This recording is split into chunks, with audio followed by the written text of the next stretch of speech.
Les acteurs de la société civile, les leaders communautaires et autres leaders d'opinion de la province de Lomami sont appelés à jouer un rôle actif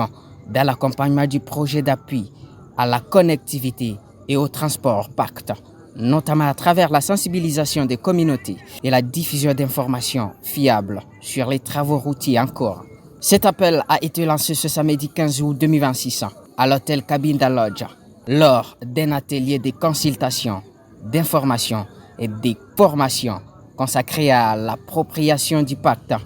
et à la promotion d'une communication responsable. La rencontre s'inscrit dans le cadre de la mise en œuvre de mesures de sauvegarde sociale prévues par le projet. À l'ouverture des travaux, le ministre provincial des Infrastructures, Travaux publics et Reconstruction ITEPER, Jean-Anatole Chibangu, a exhorté les organisations de la société civile à accompagner le projet par une communication professionnelle, vérifiée et constructive.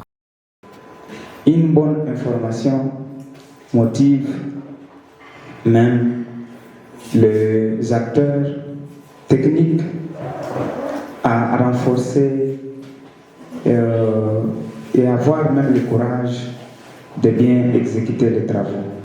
C'est pour cela que je vous demande, lorsqu'il s'agit de dénoncer même les cas de violence basés sur le genre, je vous demande de ne pas dénoncer un cas dont vous-même vous savez que ce n'est pas une réalité, parce que cela a des répercussions sur le projet. Sur ce, tout en vous souhaitant de travaux fructueux et riches en recommandations pertinentes, je déclare officiellement ouvert l'atelier de consultation, d'information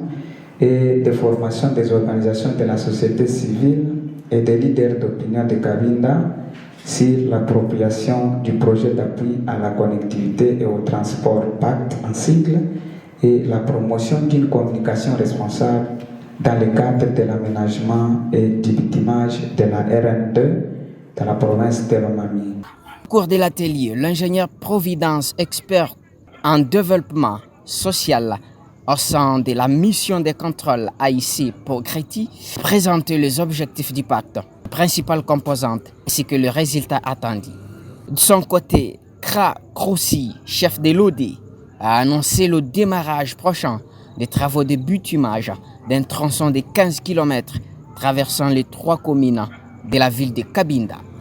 Ici, même on a donné le type à l'entreprise de faire autant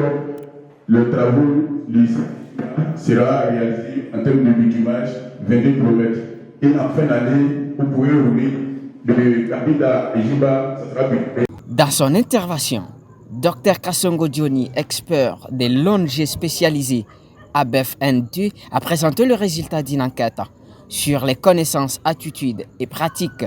relatives au risque de VBG et HS associés à la mise en œuvre du pacte dans les territoires de Cabinda et de Lubao. Au terme de l'atelier, les participants ont réaffirmé leur engagement à contribuer à la réussite du pacte à travers la sensibilisation des populations, la diffusion d'informations vérifiées et la prévention des risques sociaux susceptibles d'accompagner l'exécution des travaux. Les représentants de la société civile ont